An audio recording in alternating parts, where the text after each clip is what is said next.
ବାସ୍ତବ ରେ ଆମ ପିଲାଦିନ ଭାରି ଭଲ ଥିଲା। କାହିଁକି ନା ଆମେ ଯଦି ସ୍କୁଲ ଛୁଟି ହେଲା ପରେ କିଛି ସମୟ ବାହାରେ ଖେଳି କିଛି ସମୟ ସାଙ୍ଗସାଥୀଙ୍କ ସହିତ ବିତେଇ ଘରକୁ ଫେରୁଥିଲୁ, ତାହେଲେ ଆମ ବାପା ମା ମାନଙ୍କ ମନରେ କୌଣସି ଚିନ୍ତା ନଥିଲା।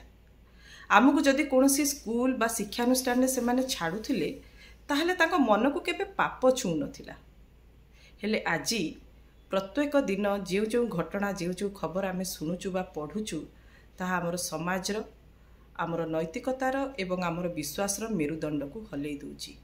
ଆଜିର ସମାଜ ସେ ଦିନର ସମାଜ ଭଳି ଆଉ ସୁରକ୍ଷିତ ହେଇକି ନାହିଁ। ଆଉ ଏ ସମାଜରେ ଗୋଟେ ଝିଅ ହବା କିମ୍ବା ଗୋଟେ ଝିଅର ମା ହବା କେଡ଼େ ଚିନ୍ତାର ବିଷୟ ଆପଣମାନେ ଅନୁମାନ କରିପାରୁଥିବେ।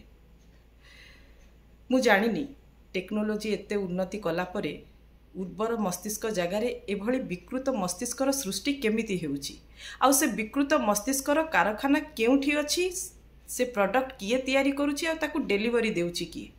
କିନ୍ତୁ ସେ ବିକୃତ ମସ୍ତିଷ୍କ ଆଜି ପ୍ରତ୍ୟେକ ଗାଁରେ, ପ୍ରତ୍ୟେକ ଗଳିରେ, ପ୍ରତ୍ୟେକ ଘରେ କିଛି ନା କିଛି ଅଘଟଣ ଘଟେଇ ଚାଲିଛି। ଆଉ ଏସବୁ ଭିତରେ ଗୋଟେ ମା ତା ଝିଅ ପାଇଁ ଦେଖିଥିବା ସବୁ ସ୍ୱପ୍ନ ପାଣି ଫୋଟକା ଭଳି ମିଳେଇ ଚାଲିଛି।